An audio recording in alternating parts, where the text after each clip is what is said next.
The Office of the Vice President stands resolutely as a people's institution.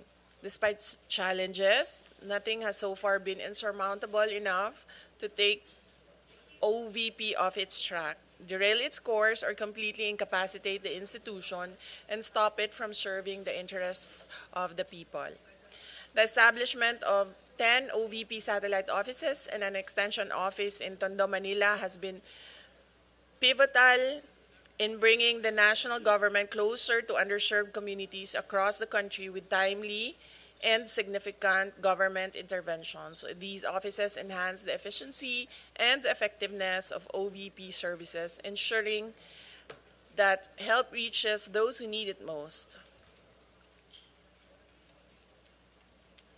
We request the Secretariat to play the AVP presentation prepared by the office.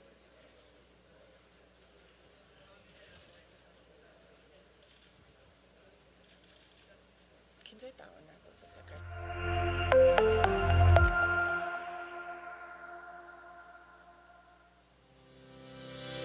Behind every milestone are the stories of countless Filipinos whose lives have been touched by the Office of the Vice President. We are committed to bringing tangible change directly to those who need it most. Recognizing that peace is built on hope and opportunity, the OVP made the strategic decision to bring its Pagbabago program to Patikul Sulu, a former battleground. Mahirap talaga noon. Karanas kami sobra. Pati yung naghanap buhay, sobra talagang naranasan namin. Pero iba na ngayon. Maganda na yung sitwasyon natin ngayon. Nakabalik na kami dito. By providing students with the tools they need to succeed, the OVP empowers them with a sense of dignity, inspiring them to learn and giving them a renewed sense of hope for their education and their future. The Pagbabago campaign is a two-pronged investment in our future. We have distributed over 400,000 bags and planted close to 1 million trees across the country. Our operational excellence and financial discipline ensure every peso counts. The women of Barangay Adia received a 150,000 peso grant and generated a remarkable profit of 102,000 pesos in just 4 months. Our grants are strategically distributed to ensure maximum impact. Group enterprises receive an average grant of 150,000 pesos, while individual beneficiaries are provided with 15,000 pesos, ensuring every peso supports the right scale of enterprise. Madami na pong mga gobyerno na nakaupo, wala pa hong nag-alok sa samahan ng mga kababaihan. Nawa po ay marami pa po kayong matulungan ng mga samahan katulad po ng aming samahan. For many survivors of Typhoon Yolanda, a new home came with a new challenge, the daily struggle of commuting. The OVP's Libreng Sakay bus was the answer. Libreng Sakay alleviates the financial burden on working Filipinos and gives them back a sense of comfort and safety. Ay naku, napakalaking tulong ho. Napakalaking ginawa, especially sa mga estudyante pa rin. Katulad ko, meron akong high school. Mag-high school ngayon, nakakasakay ng libre na. Since 2022, the Libreng Sakay program has provided over 2.5 million free rides. This program gives a much-needed financial break to workers and students in key cities across the Philippines. The OVP launched the Janaza Kit initiative in the Bangsamoro Autonomous Region in Muslim Mindanao. This tailored support provides essential items for Islamic funeral rites. Ensuring cultural sensitivity is a cornerstone of our service, providing dignity during a time of grief. Napakagandang inisyatibo ito ng ating BP. Ang kahalaga nito sa amin, mandatory po ito sa amin. Kahit walang-wala kami, dapat hanapin namin ng paraan para makabili lang kami ng ganito. Kaya kung may ganito na, ay naku, alhamdulillah, napakalaking tulong po sa amin. po. Kasi hindi na po kami maghihirap. Our medical and burial assistance programs have provided a lifeline for Filipinos in their time of need.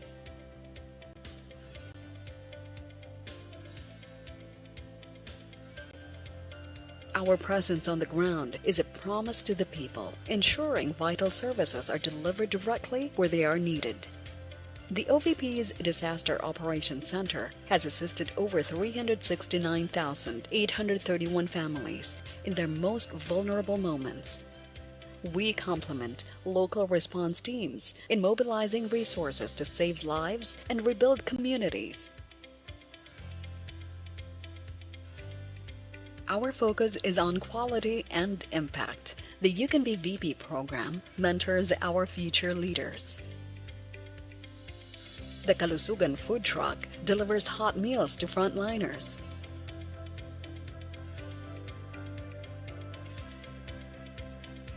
And our RISE program provides food security to families in crisis.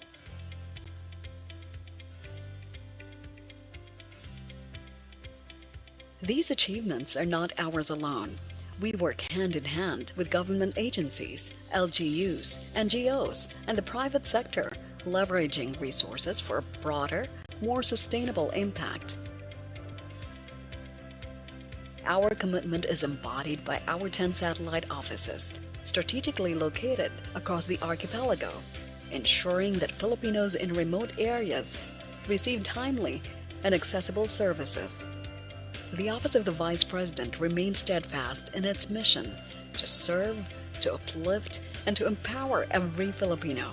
Together, let us work towards a stronger, more resilient, and more inclusive nation.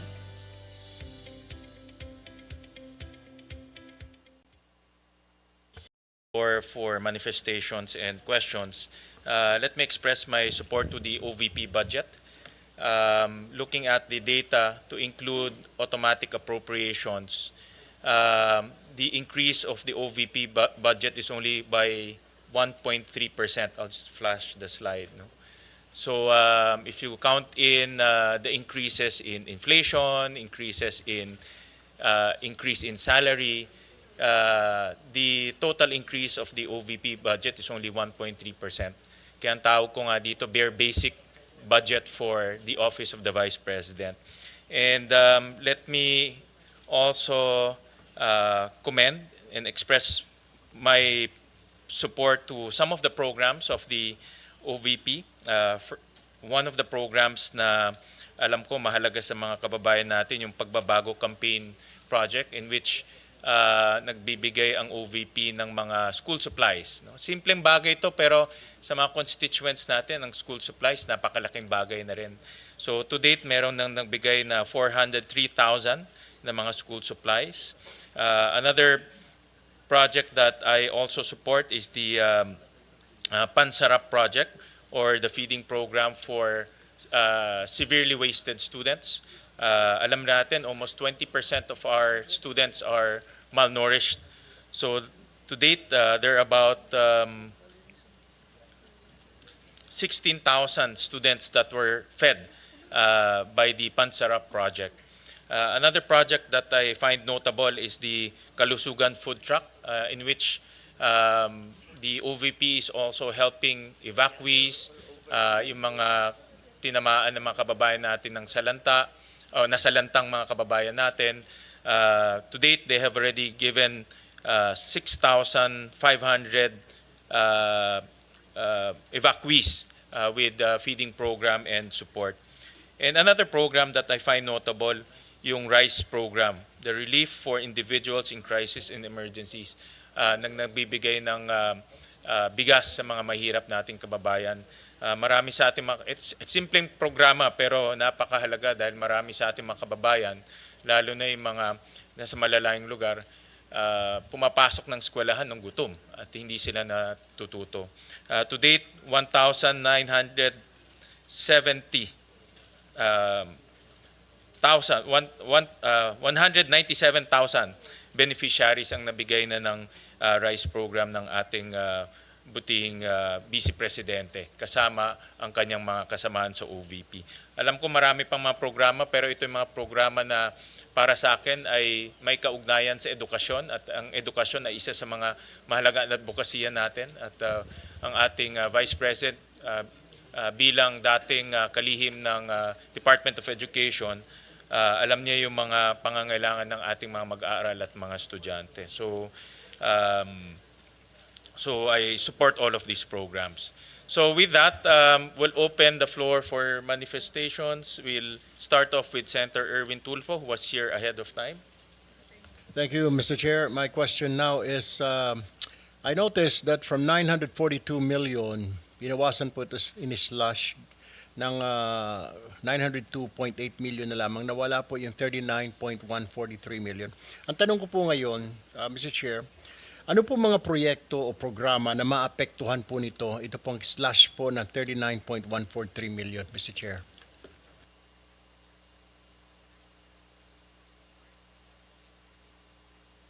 Mr. Chair, may I be recognized? Attorney Sanchez. Thank you, Mr. Chair. Your Honor, the amount that was not considered by the DBM only pertains to ICT equipment. So out of our original request, only a portion of that was included in the NEP.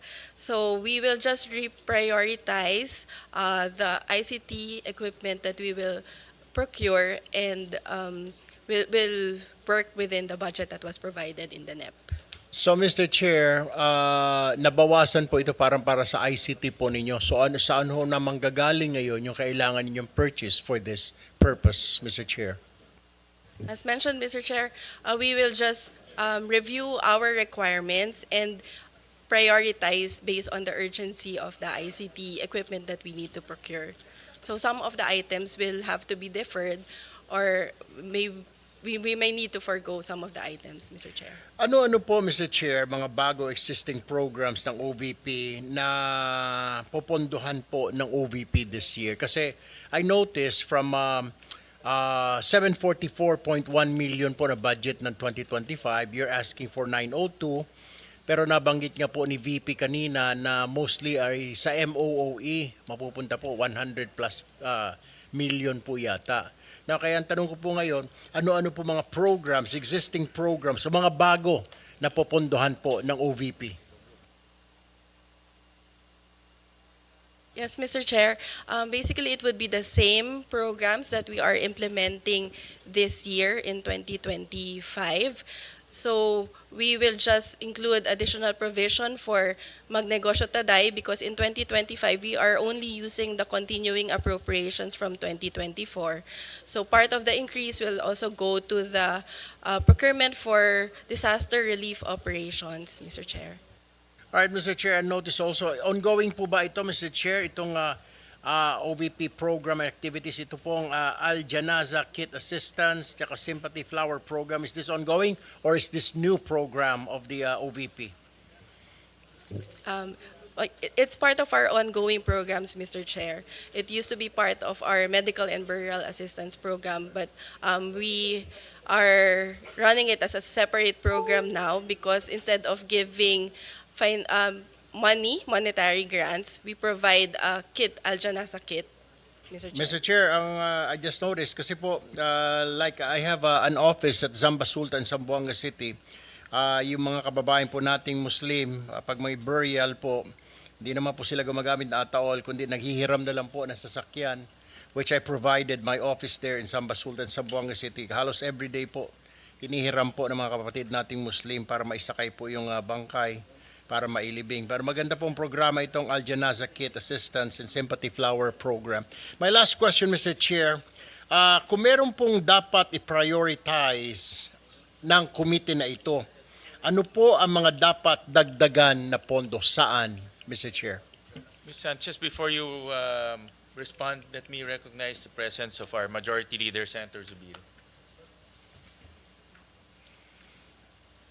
Yes, Mr. Chair, that would be the disaster relief operations since that is the second highest requested but assistance from the Office of the Vice President after the medical and burial assistance. That's all from me, Mr. Chair. Thank you po. Thank you, Senator Tulfo. Next will be Senator Go. Mr. Chairman, Yes. before we recognize the other members of the Senate, I know many of you just want to make manifestations. We have parliamentary courtesy here when usually in my how many budgets that I've handled, I've been to almost 23 budgets already. Pag bisita po ng Office of the Vice President and President, we give them parliamentary courtesy, and usually their budgets, and in this case, the budget of the Vice President is already a lean and mean budget. Hindi, wala na pong dagdag, kawawa nga, di ba po, Mr. President? So maybe we can afford them the courtesy that we can approve the budget, of course, after the manifestations on the part of the leadership of the Senate. We'd like to extend that courtesy to the Office of the Vice President. Yes, Uh, Mr. Chair. Also, on the Mr. part Chair. of the minority, we also Senator we also would like to be associated with the motion of the majority leader. Senator Marcos. That was my question, Mr. Chair. Is that a motion that we therefore endorse the budget of the Vice President from the subcommittee to the Mother Committee of Finance? Well, let's give the members an opportunity to give their manifestations. No? That's fine, All right. but may I make that motion and hold it in abeyance Yes. until everyone has You can do it at the end Thank after you. the manifestations. Mr. Chair, before I have to attend to a caucus upstairs, I would just like to manifest that I support po the budget of the OVP. As a matter of fact, kung po pwede po sana pag-aralan natin, review, yung binawas po na 39 million, baka pwede pong ibalik ulit. Because maganda naman po yung mga programang na ilatag po ng OVP. Thank you, Mr. Chair. Thank you, Senator Tulfo. Next is Senator Go. Salamat, Mr. Chair.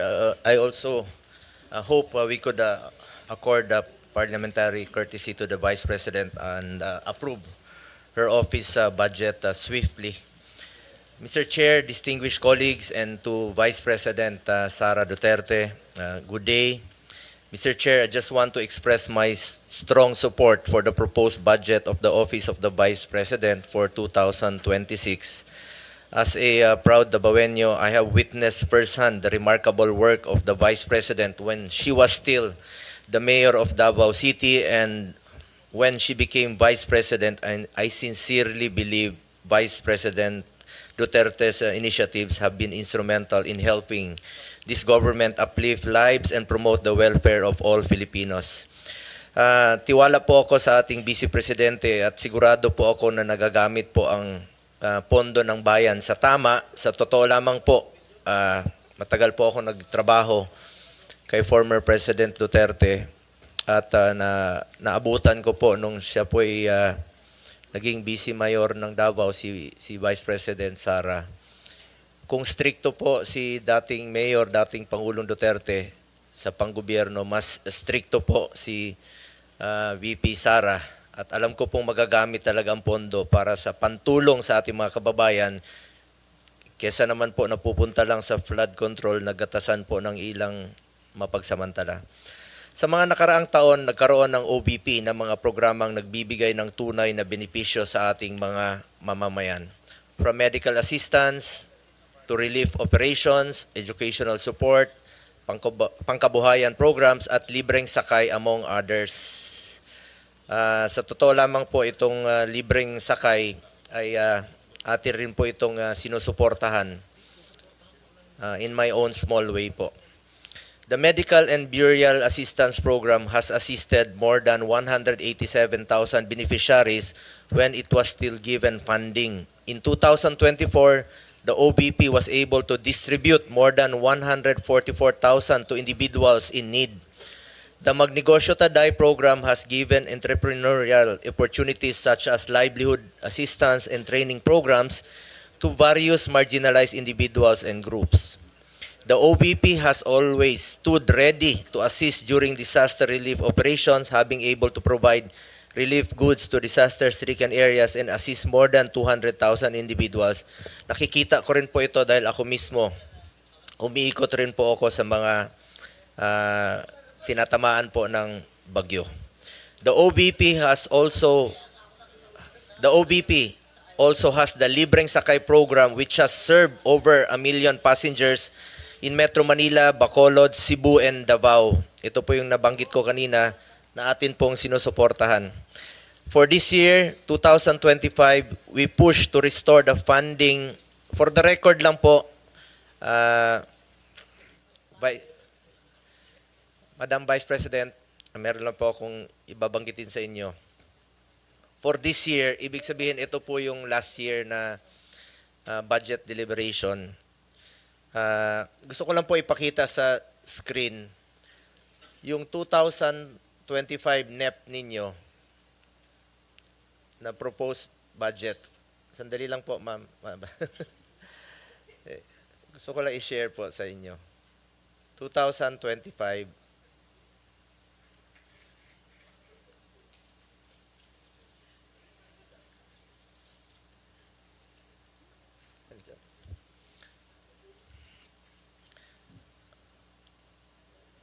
Hindi, yung 2000 NEP. Saan na yan? Ayun, yung 2025 na NEP ninyo, yun po yung proposed budget ninyo for this year sa 2025. Pagdating po rito, after the GAB, ibig sabihin, after dumaan po sa lower house, ginawa pong 733 million. So, ibig po sabihin na nabawasan po pagdating dito sa Senado. Ito po yung sa 2025. We push to restore the funding for socio-economic programs of the OBP, which was cut by the lower house. Dahil alam natin na malaking tulong po ito sa mahalagang programa po ng OBP na may direktang benepisyo sa ating mga kababayan. From the proposed 2 billion in the NEP, the OBP only received 733 million in the 2025 GAA. Hindi po napondohan at binawasan po ang pondo sa mga programa na pangtulong po sa ating mga kababayan. In fact, I wrote a letter to then Finance Chair Senator Grace po to restore funding for the OBP. Nakakalungkot lang po na hindi ito napagbigyan. Majority rules dito at minsan po'y small bycam po ang nagdi-decide. Marami po sanang matutulungan ito kung na-approve po itong budget. Ma'am, ayan po yung sulat ko for yung last year po. Sa totoo lang po, inihalal po ang Vice President hindi lamang para umupo sa pwesto at maging spare tire. Inihalal po siya para maging working Vice President para maglingkod. Po ito, ibigay na po natin, dagdagan pa.